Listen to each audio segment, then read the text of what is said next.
কোথায় আছে, কোথায় কোনো স্কোপ আছে কারচুপি কি? যে গাইডলাইন এমন আছে, এমন অ্যারেঞ্জমেন্ট আছে, কোনো স্কোপই নেই কারচুপি করার জন্য। 24 ঘন্টা তো সিসিটিভি আছে, 24 ঘন্টা তো বাইরে বসে লোক দেখতে পারবে কি সিসিটিভিতে কী হচ্ছে। শুধু অভিযোগ দিয়ে তো কোনো লাভ নেই। অভিযোগ তো কোনো যুক্তি থাকতে হবে, কোনো রিজন থাকতে হবে, কোনো এভিডেন্স থাকতে হবে অভিযোগ জন্য।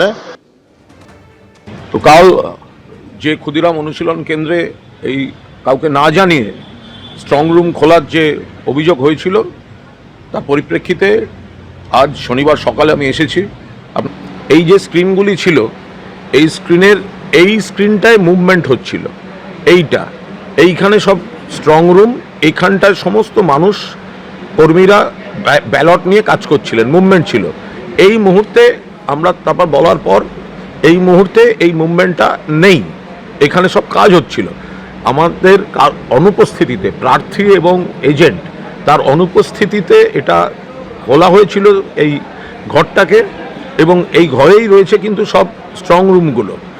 ফলে এইখানটাতে কাজ হচ্ছিল, আমরা এইটাতে আপত্তি করেছিলাম যে কেন আমাদের না জানিয়ে জিনিসটা হবে বা আমাদের অনুপস্থিতিতে। আজ এই মুহূর্তে পরিস্থিতি, তাতে সকালে আমাদের এখানকার তৃণমূল কর্মী তিনিও মনিটরিংয়ে রয়েছেন, অভিজিৎ মনিটরিংয়ে রয়েছেন। আমি যথাসম্ভব দেখে যতখানি বৈধভাবে যাওয়া যায়, সেন্ট্রাল ফোর্স রয়েছেন, ইলেকশন কমিশনের অফিসাররা রয়েছেন, আমরা একবার নজরদারি করলাম।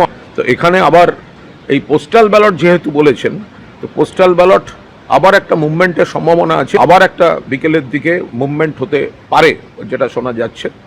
তো ফলে সেগুলো আমরা কড়াভাবে নজর রাখবো।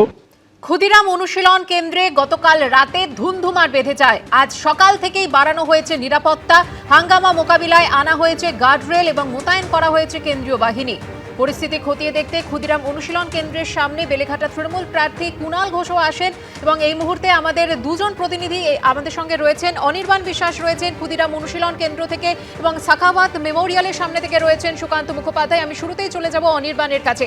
অনির্বাণ, গতকাল রাতে আমরা তৃণমূল বিজেপির মধ্যে তীব্র সংঘাত দেখেছি এবং বহিরাগত স্ট্রং রুমে ঢোকানো হচ্ছে, এই বড় অভিযোগ আনা হয়, এবং আজ সকাল থেকে নিরাপত্তার কি ছবি দেখা যাচ্ছে? দেখো, তোমাকে প্রথমে দেখাবো যে আজকে কিন্তু সকাল থেকেই ক্ষুদিরাম অনুশীলন কেন্দ্রের বাইরের নিরাপত্তার ছবিটা কার্যত আমূল পরিবর্তন ঘটেছে, দুর্গে পরিণত করা হয়েছে কার্যত এই ক্ষুদিরাম অনুশীলন কেন্দ্রের যে গণনা কেন্দ্র তাকে। এই মুহূর্তে দেখতে পাচ্ছ যে প্রচুর সংখ্যায় কিন্তু যে কলকাতা পুলিশের যারা আধিকারিকরা রয়েছেন তারা যেমন উপস্থিত রয়েছেন, ভেতরে কিন্তু রয়েছে একেবারে কেন্দ্রীয় বাহিনীর জওয়ানরা। এবং এই পরিস্থিতিতে দাঁড়িয়ে কিছুক্ষণ আগেই কুণাল ঘোষ তিনি কিন্তু এখানে এসেছিলেন, এবং আসার পর তিনি ভেতরে যান এবং সেখানে গিয়ে সিসির ক্যামেরার যে ডিসপ্লে রয়েছে সেই ডিসপ্লে কিন্তু তিনি খতিয়ে দেখেন। এবং তুমি দেখতে পাচ্ছ একটি গেট বানানো হয়েছে, যে গেটের মধ্যে দিয়ে কিন্তু এজেন্ট এবং যারা প্রার্থী রয়েছেন তারা প্রবেশ করতে পারবেন। সচিত্র পরিচয়পত্র যেটা রয়েছে সেটা কিন্তু প্রথমেই চেক করা হচ্ছে, তারপর কিন্তু ভেতরে একজন অফিসার থাকছেন, তিনি কথা বলছেন এবং তারপর একে একে ভেতরে প্রবেশ করছে। আমরা দেখতে পাচ্ছি যে কয়েকজন এজেন্ট তারা কিন্তু ভেতরে ঢুকছেন এবং নিজের নিজের যে সচিত্র পরিচয়পত্র সেই পরিচয়পত্র দেখিয়ে তারা ভেতরে প্রবেশ করতে চাইছেন। কার্যত যে ব্যারিকেড আমরা দেখে থাকি বিধানসভা অভিযান বা নবান্ন অভিযানের সময়, সেই ব্যারিকেডে কিন্তু লাগানো হয়েছে একেবারে শিকল এবং তালা লাগিয়ে। ফলত দুর্গে পরিণত করা হয়েছে গোটা অংশটিকে। ভেতরে কোনো রাজনৈতিক দলের কর্মীদেরকে ভেতরে প্রবেশ করতে দেওয়া হচ্ছে, শুধুমাত্র যারা সার্টিফাইড এজেন্ট রয়েছেন তারাই ভেতরে প্রবেশ করতে পারছেন। এবং তাদের কিন্তু সচিত্র যে পরিচয়পত্র সেটা খতিয়ে দেখা হচ্ছে, লিখে রাখা হচ্ছে যে কারা ভেতরে প্রবেশ করছেন।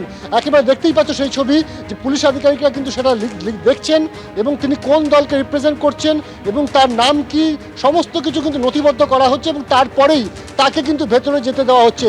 ভেতরে তারা কোথায় যাচ্ছেন, এই যে অংশটা ব্যারিকেড করা রয়েছে তার ভেতরেই কিন্তু একটা ডিসপ্লে জোন রয়েছে, যে ডিসপ্লে জোনে মূলত উত্তর কলকাতার যে 7 বিধানসভা, সেই 7 বিধানসভার 7টি স্ট্রং রুম রয়েছে।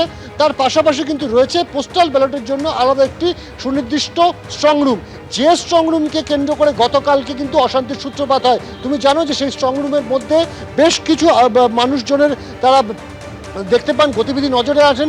এরপরে তৃণমূলের তরফে অভিযোগ করা হয় যে কেন স্ট্রংরুমের ভেতরে লোকজন থাকবে, যদিও কমিশনের তরফে বলা হয় যে এই স্ট্রংরুমটি পোস্টাল ব্যালটের জন্য এবং যে সেগ্রিগেশনের কাজ, সেই সেগ্রিগেশনের কাজ বিকেল 4টে থেকে করা হবে। সেই তথ্যও কিন্তু ইমেল মারফত সমস্ত রাজনৈতিক দল, তাদের প্রার্থী এবং যারা এজেন্ট তাদেরকে জানিয়ে দেওয়া হয়েছিল।